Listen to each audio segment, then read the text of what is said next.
আমি এখান থেকে ফোন করে হোক যেভাবে হোক সেটা চেষ্টা করেছি। আপনি যদি বলেন গণভবন লুটপাট হয়েছে, গণভবনে আমি কিন্তু গণভবন যেদিন হয় লুটপাট ওখানে আমি স্টিল নাও ছিলাম, আমি এবং আমার এক বন্ধু। তো যেটা হয়েছে যে ওটার উত্তরটা মোহাম্মদ ইউনূস খুব ভালো দিয়েছেন আমাদের উপদেষ্টা। ওটা শুনেছেন আপনি তার কথা? তাই কিন্তু একই প্রশ্ন করা হয়েছিল যে আপনি এখন তো দেশে একটা অরাজক অবস্থা চলতেছে, গণভবন লুট হয়েছে, বঙ্গবন্ধুর মূর্তি বিয়ে করতেছে, উনি দুটো টার্ম বলেছেন, গণভবন যখন লুট হয় কিংবা ইয়ে হয় আবার ফেরত আসছে, মানে উল্টো ঘটনা, অনেকেই 80% সম্পত্তি কিন্তু ফেরত আসছে, উল্টো ঘটনা ঘটেছে। উনি এটা উত্তর দিয়েছিলেন যেটা হচ্ছে স্বৈর শাসকের বিরুদ্ধে বিজয়ের সেলিব্রেশন, মানে এই যে ভাঙা হচ্ছে ওনার ভাস্কর্য, এটার উনি কেন ভাঙছে লোকজন, এটার উত্তরটা ওনার মেয়ে ভালো দিতে পারবে। আপনি একটা স্ট্যাটাস দিয়েছেন, আমি যদি ভুল না করে থাকি, আজ অনেকগুলো গরু বেঁচে গেল, 15ই আগস্ট এই স্ট্যাটাসটা দিয়েছেন। আমি একটু জানতে চাচ্ছি এর পেছনে মর্মার্থটা কি, যে আজ অনেকগুলো গরু বেঁচে গেল? আমাদের বঙ্গবন্ধু যখন 15ই আগস্টে পুরো ফ্যামিলি সহ মারা গেছে, শোক নানাভাবে পালন করা হয়, কিন্তু গত 15 বছরের শোক পালন কি আপনি দেখেছেন, খেয়াল করেছেন? কেমন বলেন? আমি তো খেয়াল করেছি, অনেক কিছু খেয়াল করেছি, অনেক বিচ্ছিন্ন ঘটনা খেয়াল করেছি। ভয়ঙ্কর ভাবে ধরেন ওই সময়টাতে এই যে গানের কথা বলছেন, কালকে একটা ভিডিও আমার সামনে এসেছে, যদি আমি শেয়ার করি না কিছু না দেখা, এটা ধরেন 2-3 বছর আগের ভিডিও, সেখানে হিন্দি গানের সঙ্গে নাচতেছে 15ই আগস্ট, পিছনে ব্যানার দেওয়া শোক দিবস পালন হচ্ছে, মিলাদ মাহফিল, এবং তাকে নাচা গানা চলতেছে। তো গরু বেঁচে যাওয়া মানেটা হলো যে যেহেতু ওই দিন আসলে দোয়া কিংবা অন্য অন্য কাজ সবাই হয়তো শোক পালন করেছে ওই দিন, কিন্তু এবং গরু বেঁচে যাওয়া মানে হলো ওই দিন গরু জবাই করে মোটামুটি একটা ভোজ করা হতো সারা দেশে, এবং এটার জন্য চাঁদা তোলা হইতো, যে বিভিন্ন ব্যবসায়ী থেকে শুরু সকল মহল থেকে, যে এটা চাঁদা তুলে এটাকে সেলিব্রেশন করার মতো শোকটাকে। তো ওই দিন তো আসলে এইবার তো হয় নাই সেটা। ভারতীয় গণমাধ্যম নিয়ে কিন্তু অনেক কথা হচ্ছে, যে ভারতীয় গণমাধ্যম বাংলাদেশ সম্পর্কে, বাংলাদেশের কোটা আন্দোলন সম্পর্কে বা এই বৈষম্য বিরোধী ছাত্র আন্দোলন সম্পর্কে অনেক রিউমার ছড়াচ্ছে। এই ব্যাপারে কি আপনি কিছু বলতে চান? হ্যাঁ, বলতে চাই। তার আগে আপনার একটা প্রশ্ন করি, আমাদের যে স্বৈরশাসক প্রধানমন্ত্রী পালালেন সেদিন কোথায় গেছে? ভারতে গিয়েছে, আমরা যতটুকু জানি এখন পর্যন্ত তথ্য মতে ভারতে গেছে, ভারত আমাদের জানিয়েছে উনি ওখানেই আছেন। তো ভারত তো এসব ছড়াবে, এটা তো স্বাভাবিক, তারা একজন স্বৈরশাসককে আশ্রয় দিয়েছেন, অন্য কোনো দেশ তো নিচ্ছে না। আচ্ছা অপূর্ণ ভাই, আমার একটু জানতে ইচ্ছে করছে যে এই যে আমাদের শেষ হয় না, দাঁড়ান কি কি ছড়াচ্ছে একটা উদাহরণ দেই আপনাকে, দুই একটা বলেন না। মাশরাফির বাড়ি আগুন জ্বালায় পুড়িয়ে দেওয়া হয়েছে, যদিও যে কোনো ধরনের ধ্বংসযজ্ঞ সমর্থন করি না, আগেও বলেছি, সেটাকে চালানো হয়েছে লিটন দাসের বাড়ি পোড়ানো হিসেবে। আচ্ছা আচ্ছা, এর মধ্যে মন্দির পোড়ানোর অনেকগুলো খবর বের হয়েছে, এমনও হয়েছে মন্দিরের পাশে আওয়ামী লীগের কার্যালয়, সেটা পুরানো হয়েছে, ছড়ানো হয়েছে, মন্দির পুরানো হয়েছে। উল্টো ঘটনাও তো আমরা দেখেছি, যে মন্দির পাহারা দেওয়ার ঘটনাগুলো দেখেছি না। এখন ধরেন গতকালকে একটা রিপোর্ট হয়েছে, বিবিসি একটা রিপোর্ট করেছে, আপনি একবার চোখ বুলাবেন, সেখানে দেখবেন যে ভারতীয় গণমাধ্যম কত ধরনের ফেক খবর তারা প্রকাশ করেছে বাংলাদেশ নিয়ে, এই সময় নিয়ে, সেখানে সকল উদাহরণ এবং স্পেসিফিক বলে দেওয়া আছে যে এই জায়গাগুলোতে তারা ফেক খবর ছড়ানো হয়েছে। তাহলে কি মন্দিরে আগুন দেয়া হয়নি?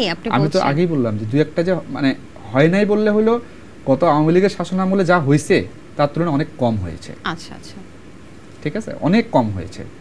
মানে সেটা আমার এলাকায়, আমার যাতে হিন্দু বন্ধু বান্ধব আছে, হিন্দু যারা, আপনি এক পয়েন্টটা মনে রাখতে, মানুষের ক্ষোভ কিন্তু আসলে হিন্দুদের উপরে না, আওয়ামী লীগের উপরে। এখন আওয়ামী লীগ যদি ধরেন হিন্দু নেতা হয়, তার বাড়ি লুট হয়, তাহলে আপনি কি বলবেন? আবারও বলতেছি, সমর্থন দেই না, আমি এই ধরনের লুটতরাজকে সমর্থন দেই না, কিন্তু এটাকে হিন্দু হিসেবে ট্যাগ করবেন নাকি আওয়ামী লীগ হিসেবে ট্যাগ করবেন, কোনটা করবেন? এরকম তো আওয়ামী লীগ নেতার বাড়িতে লুটতরাজ হয়েছে। আপনি আচ্ছা বুঝতে পেরেছি, মানে আওয়ামী লীগ নেতা। আপনাকে আরেকটা জিনিস বলে দেই, এই যে রোকেয়া প্রাচীর প্রসঙ্গটা ছিল, আমরা খুবই ধরেন আমার খুবই দুঃখ লাগে যে বলা হয় যে জাতীয় চলচ্চিত্র পুরস্কার প্রাপ্ত অভিনেত্রী রোকেয়া প্রাচীর উপরে হামলা। ভাইয়া, ওনার রাজনৈতিক পরিচয় আছে, উনি রাজনীতি করে। আচ্ছা, মানে উনি শিল্পীর আগে রাজনীতি, আমাকে লিখতে হবে যে উনি রাজনীতি, পদ আছে ওনার। রাহুল আনন্দ যিনি ছিলেন জলের গানের, আমরা শুনেছি যে একদম আমাদের দ্বিতীয় স্বাধীনতা আসার সাথে সাথেই রাহুল আনন্দর বাড়িতে কিন্তু হামলা হয়েছে এবং তার যত ইনস্ট্রুমেন্ট ছিল সবকিছু ভাঙা হয়েছে।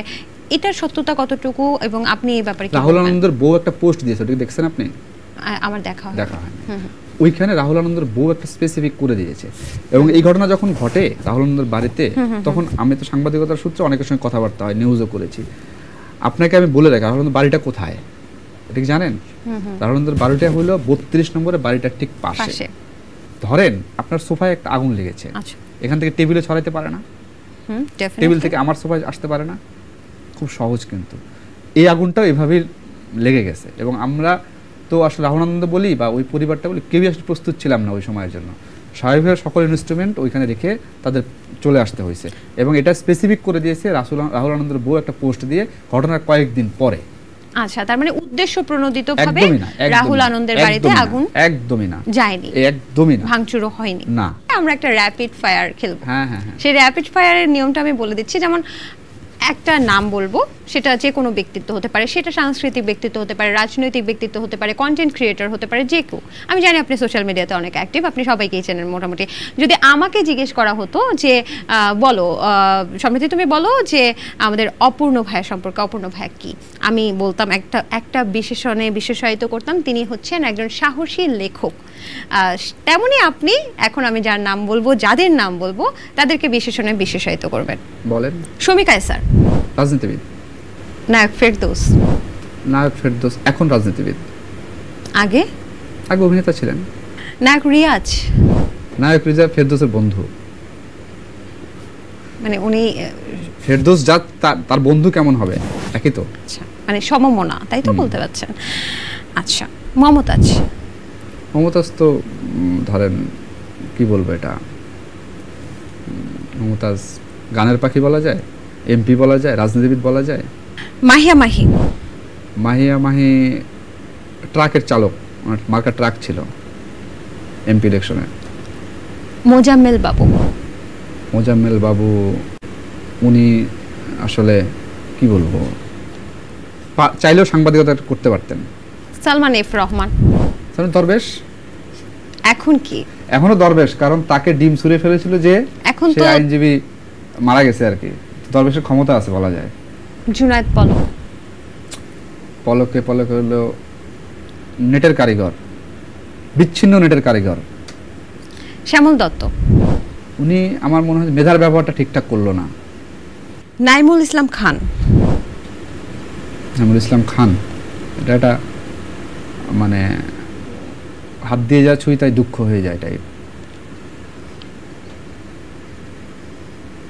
উনিও প্রেসিডেন্সি হইলেন, সরকারও পতন হয়ে গেল। বিসিবির পাপন। উনি তো খেলোয়াড়। ভারত তো আমাদের পার্শ্ববর্তী রাষ্ট্র, তো সেক্ষেত্রে আপনাকে মনে হয় যে আমাদের এইবারই তো বাংলাদেশে প্রথম হলো যে আমাদের প্রধানমন্ত্রী কোনো একটা দেশে গিয়ে চলে গেলেন? এর আগে একজনের হয়েছিল, পালায়ে গেছে যে একজন ছিল, এটা বোধহয় 600 বছর আগের কাহিনী। তখন বাংলার নবাব ছিলেন লক্ষণ সেন, তিনিও এরকম রাজ্য ছেড়ে পালিয়ে গেছিলেন। এবং 600 বছর পরে আরো একটা ঘটনা বাংলাদেশে ঘটলো, মানে 600 বছর পর এই বাংলায় আরো একটা ঘটনা ঘটলো।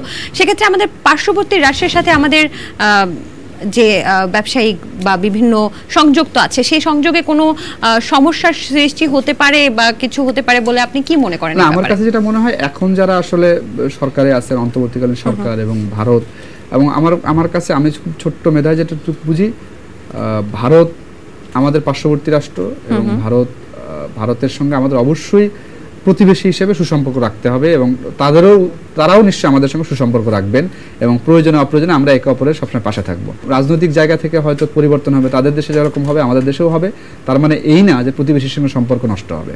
গত